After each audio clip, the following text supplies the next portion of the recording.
لذلك تلاحق روحك كل يوم تب إلى الله، كل يوم، كل مجلس تب إلى الله، استغفر. كفارة المجلس، الرسول في المجلس الواحد 70 مرة يحسبون له الصحابة، وعن نفسه كما في البخاري يقول استغفر في اليوم 100 مرة. الحين يوم صلينا الآن، لما صلينا انتهينا من الصلاة، وش قلنا عقب الصلاة؟ ماذا قلنا بعد الصلاة؟ صلاة اللي تقربنا بها إلى الله، الله أكبر، ركع نسجد. يوم خلصنا قلنا السلام عليكم ورحمة الله، أول ما قلنا وش قلنا؟ استغفر الله، استغفر الله. نستغفر الله من ذنبنا ذنبنا؟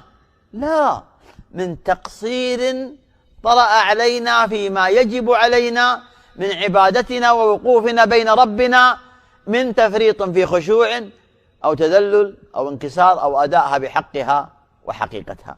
حصل تفكير، حصل انصراف. كلنا أسأل وش قرأ الإمام في الركعة الأولى؟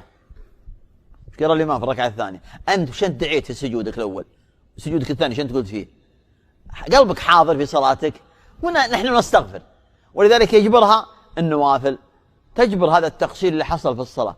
فإذا كان في ممارسة الطاعات نستغفر ربنا لما فرطنا فيه، ما بالك بما رأينا وما سمعنا وما خطونا إليه من أموالنا أو بطوننا أو فروجنا أو أشياءنا أو الواجبات اللي علينا أو الحقوق اللي علينا أو الأمانة فيما أوكلنا به من ولاة أمرنا أو ما أوكلنا به في دورنا وأهلنا وحق والدينا وحق زوجاتنا وحق عيالنا، حق خوالنا وعمامنا، أرحامنا، ما يجب علينا، جيراننا، أمورنا، بيعنا، شرانا، ذهابنا، إيابنا. تقصير، ابن آدم مقصر، فأنت تستغفر.